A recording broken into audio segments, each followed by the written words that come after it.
Hey, you forgot how capable you're sometimes. Life moves so fast that you leave yourself behind. You forget how strong you are, how capable you've always. Remember that time you stood up, when everyone expected you to fall.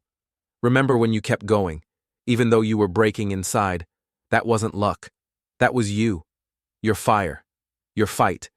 But now, you're doubting yourself again, listening to the noise, comparing, questioning, shrinking. You're not tired. You're disconnected from your power. Let me remind you, you weren't made to be average. You weren't built to stay small. You were born with fire in your bones. You've survived things no one even knows about. You've gotten back up every single time. You are not weak. You're a warrior. You just forgot. So this is your reminder. Stand tall, speak louder, walk like you remember who you are.